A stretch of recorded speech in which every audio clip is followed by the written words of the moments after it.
Assalamualaikum warahmatullahi wabarakatuh. Perkenalkan, saya Salwa Azahra dengan NIM 1211241110094. Saat ini saya akan menjelaskan materi CSR sesi 11.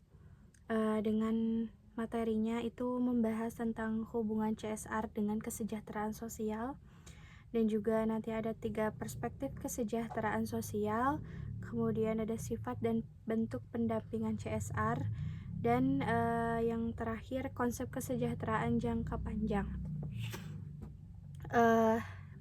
Dari berdasarkan saya melihat video-video rekaman gitu ya dari Pak Ahmad, yang pertama saya ingin menjelaskan terlebih dahulu definisi dan hubungan CSR dengan kesejahteraan sosial. Nah, kesejahteraan sosial ini dimana ada kondisi ketika setiap anggota masyarakat mampu memenuhi kebutuhan dasarnya, misalnya mendapatkan pelayanan sosial, kemudian terlindungi dari resiko sosial, terpenuhnya bantuan-bantuan yang seperti primer, sekunder dan juga sekunder gitu ya. Seperti mungkin kalau misalkan intinya mah masyarakat tuh harus punya kebermanfaatan lah dari suatu perusahaan tersebut gitu. Nah, tapi yang perlu diingat bahwa CSR ini itu bukan sebuah kewajiban kita, tapi tetap kewajiban itu dipegang oleh negara gitu ya. Negara memiliki kewajiban untuk menyejahterakan rakyatnya.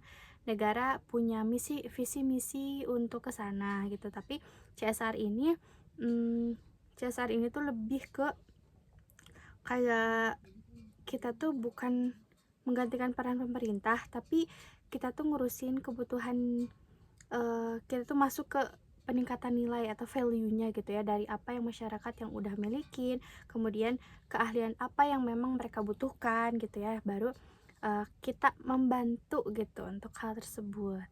Nah, selanjutnya peran CSR di sini, kegiatan CSR sangat mendukung tercapainya kesejahteraan sosial. Tapi CSR bukan pengganti kewajiban pemerintah. Yang tadi aku bilang, pemerintah dan pemilik regulasi tetap menjadi pihak utama yang wajib menyejahterakan masyarakat. Artinya CSR hanya bertindak sebagai sub-platform atau support system masyarakat gitu ya. Jadi peran CSR di sini bukan pengganti pemerintah, tapi peran CSR di sini adalah sebagai support system dari masyarakat itu sendiri. Karena kewajiban pemerintah itu tetap ada, tetap mutlak, dan pemerintah harus melakukan visi misinya gitu ya untuk menyejahterakan masyarakatnya begitu. Nah, kemudian kita juga akan membahas apa sih 3 perspektif kesejahteraan sosial yang ada di dalam kegiatan CSR ini. Nah, yang pertama, di sini ada residual. Residual ini adalah bantuan yang sifatnya sementara atau diberikan hanya ketika kelembagaan utama, pasar dan keluarga gagal berfungsi. Artinya, sebuah perusahaan, misalnya perusahaan ini tuh di bidang air gitu ya, kayak misalnya ngejual air mineral dan sebagainya. Artinya, perusahaan itu juga wajib untuk melihat atau misalkan kayak wajib untuk membantu masyarakat sekitar ketika masyarakat sekitar tuh masih kekurangan air, atau misalkan masih kekurangan air bersih, atau akses ke air bersihnya susah gitu. Jadi peran CSR dalam perusahaan ini tuh harus ada untuk masyarakat itu sendiri.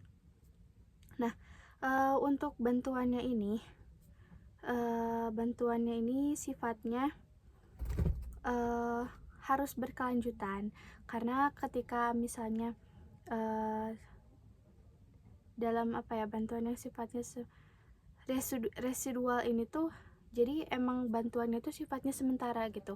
Makanya kita harus melihat lagi nih 3 perspektif kesejahteraan sosial yang nantinya akan cocok untuk diterapkan di dalam model CSR. Nah, yang kedua, di sini ada institusional, yaitu kesejahteraan sebagai hak warga negara yang terintegrasi penuh dalam struktur masyarakat. Nah, maksudnya gimana?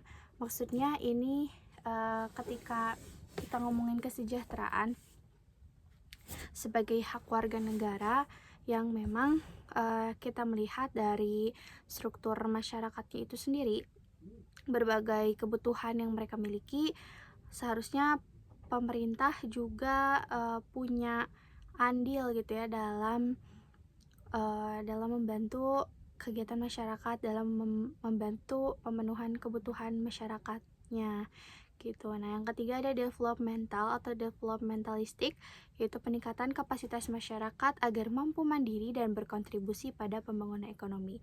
Nah, dari tiga perspektif kesejahteraan sosial ini menurut saya gitu ya, kalau menurut saya sendiri sih saya lebih condong ke developmental gitu. Tapi memang dijelaskan juga karena CSR ini harus berdampak dan berkelanjutan, maka yang poin ketiga developmental atau developmentalistik ini sangat berpengaruh gitu ya, dan juga bisa diambil dengan metode ini, yaitu dengan peningkatan kapasitas masyarakat. Kenapa? Kalau misalkan CSR ngomongin tentang bagi-bagi uang atau bagi-bagi sembako, itu kegiatannya tidak akan berkelanjutan gitu. Bila mana misalnya suatu perusahaan itu keuangannya tidak stabil gitu ya, kita kan tidak bisa mengira-ngira kalau misalkan uang atau dana itu tetap pok gitu ya, kayak misalnya 1 miliar, harus 1 miliar, kan kita nggak tahu keuangan perusahaan itu kedepannya gimana. Jadi ya buatlah program yang itu tuh tidak menghabiskan uang aja, tapi bagaimana program itu tuh bisa berdampak juga ke perusahaan gitu ya. Jadi berdampak kepada masyarakat, juga berdampak kepada perusahaan. Nah, contohnya kan ada di beberapa perusahaan, misalnya perusahaan jarum atau misalnya McDonald's gitu kan, sudah menerapkan CSR yang berkelanjutan ini gitu. Contohnya ketika perusahaan itu mati, maka desa itu juga mati gitu. Nah, konsep-konsep seperti itulah yang seharusnya CSR dari perusahaan itu miliki gitu ya, bukan sekedar bagi-bagi uang. Karena kalau misalkan kita ngomongin CSR itu bagi-bagi uang atau bagi-bagi sembako, itu kayak bisa jadi kayak kewajiban gitu ya, kewajiban dari perusahaan. Misalnya tahun depan harus ada lagi, tapi ternyata uang dari perusahaan itu nggak mencukupi, tapi itu sudah dipandang sebagai kewajiban gitu ya, untuk memberikan uang, memberikan sembako untuk masyarakat gitu, dan masyarakat pun bisa menuntut hal itu gitu kalau misalkan kita nggak ngasih lagi gitu ya. Jadi buatlah program yang memang bisa berkelanjutan dan juga berdampak kepada masyarakat dan juga berdampak kepada perusahaan tersebut. Nah, kemudian di sini juga ada sifat dan bentuk pendampingan CSR dalam jangka pendek atau kebutuhan dasar ya. CSR ini berfungsi sebagai stimulan pembangunan sumber daya manusia SDM melalui pendampingan. Jadi nggak hanya memberikan bantuan konsumtif gitu ya, tapi ada contoh nyata juga gitu ya. Misalnya pertama ada pelatihan komunitas digitalisasi misalnya ya. Kan kita tahu kalau misalkan sekarang kan peluang usaha di dunia digital itu sangat besar gitu, dan harus malah ya kalau misalkan untuk memasarkan produk. Dan misalnya kita lihat ada di suatu daerah atau suatu desa yang mereka mungkin belum melek digital, kita bisa melakukan pelatihan komunitas digitalisasi. Nah, yang kedua ada pendampingan pembuatan konten digital untuk kegiatan usaha. Nah, tadi nyambung ya dari komunitas digitalisasi itu, kita bisa nih membuat pelatihan, terus membuat mentoring, dan juga kita bisa membantu masyarakat juga gitu ya untuk memasarkan produknya melalui konten. Kita ajarkan mereka bagaimana cara untuk membuat konten, bagaimana cara bisa memasarkan konten, bagaimana sih mereka bisa membuat konten-konten branding, lalu setelah branding ke marketing gitu ya. Nah, itu juga sangat program yang sangat berkelanjutan. Kemudian pendampingan komunikasi bisnis. Nah, kan kita tahu misalnya kita udah bikin konten, kita udah memasarkan produk secara digital, tapi kita masih kekurangan nih untuk kerjasama lah gitu ya, untuk menjalin kerjasama antara UMKM satu sama lain, atau misalkan dari UMKM mau ekspansi keluar gitu ya. Jadi kita juga ada pendampingan untuk komunikasi bisnis itu sendiri. Nah, kemudian ada juga pendampingan pembuatan dan desain produk, misalnya nggak hanya konten, tapi mungkin bapak ibu yang ada di desa itu kita ajarin gimana sih mungkin bisa buat desain yang cantik gitu ya, desain yang masuklah gitu ya ke zamannya sekarang gitu, bisa menarik untuk pasar. Nah, terus yang keempat, di sini ada konsep kesejahteraan jangka panjang atau akumulasi aset. Jadi kesejahteraan jangka panjang ini nggak hanya diciptakan dari bantuan konsumtif atau transfer pendapat sesaat, tapi melainkan dari akumulasi aset. Contohnya sosial, fisik, emosi, intelektual gitu.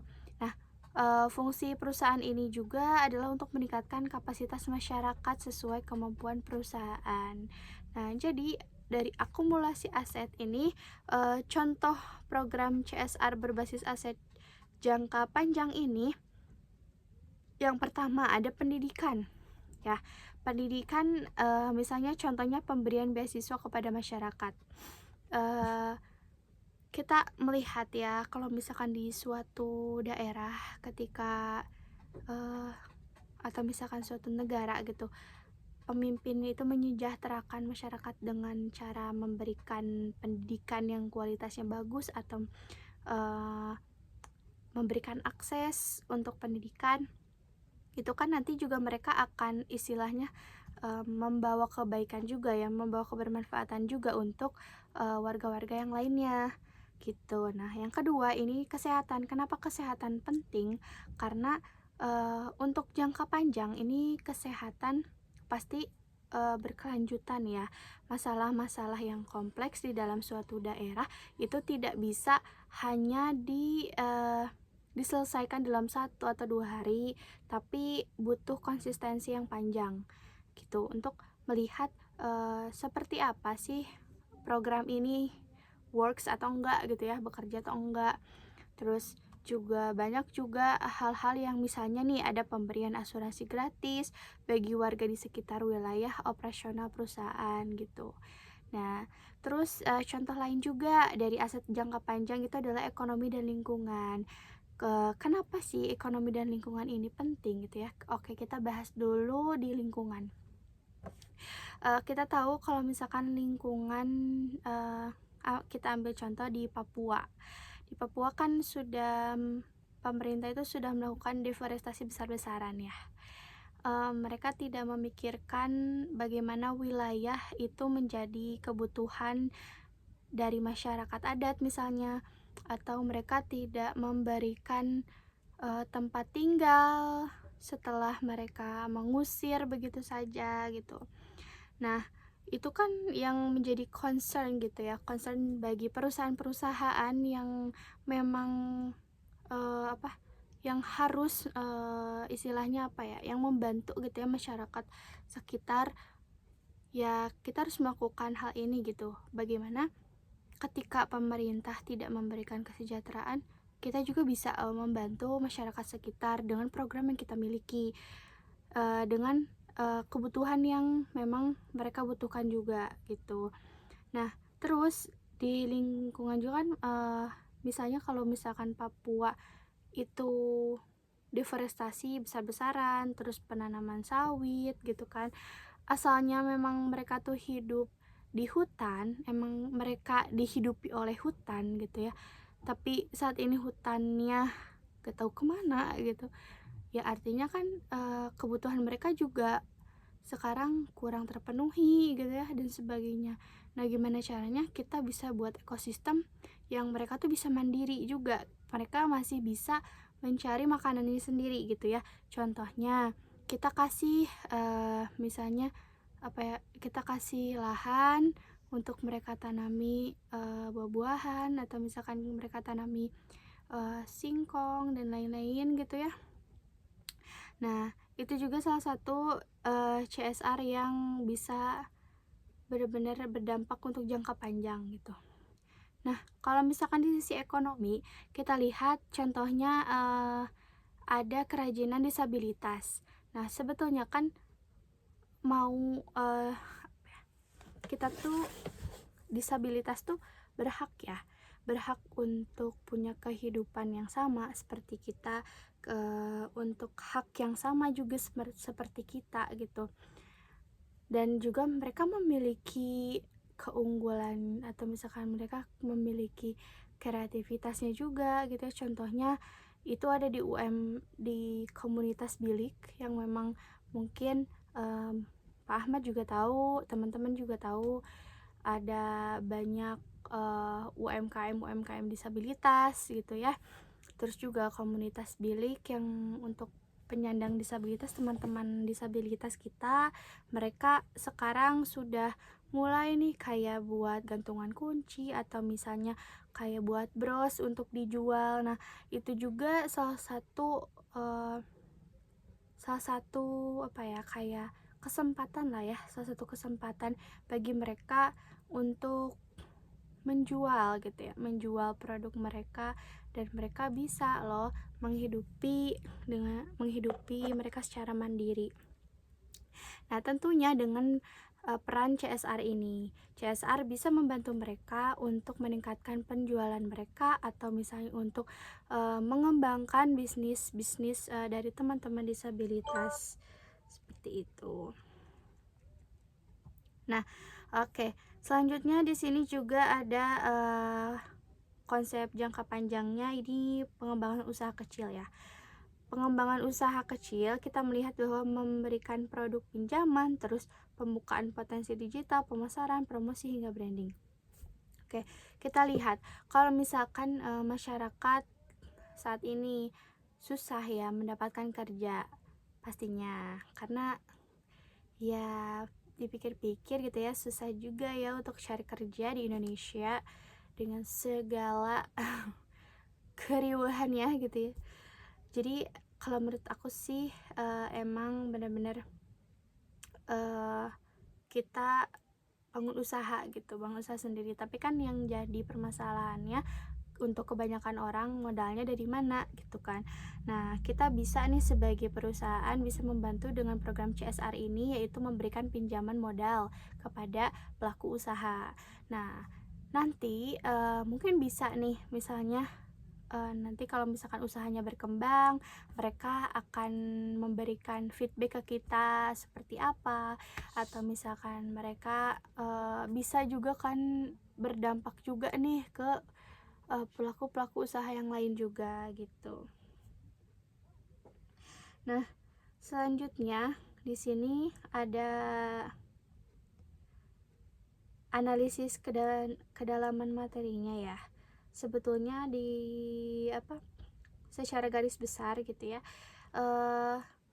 CSR sesi 11 ini tuh memang menjelaskan bagaimana peralihan paradigma CSR dari yang bersifat filantropi seperti tadi ya, bantuan yang kayak sembako atau misalnya bantuan uang yang dibagikan secara cuma-cuma, itu menuju CSR yang memang bersifat pemberdayaan atau empowerment dan berkelanjutan begitu. Jadi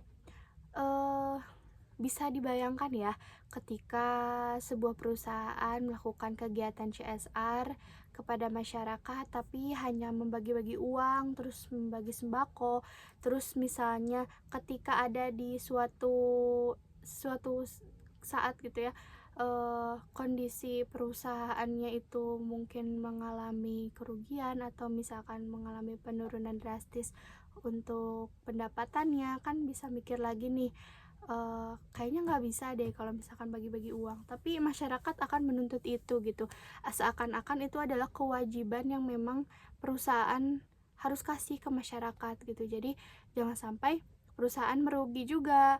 Jadi buatlah program yang memang bisa berdampak kepada masyarakat, bisa berdampak juga kepada perusahaan dan berkelanjutan. Mungkin sekian sebagai penutup mungkin ya.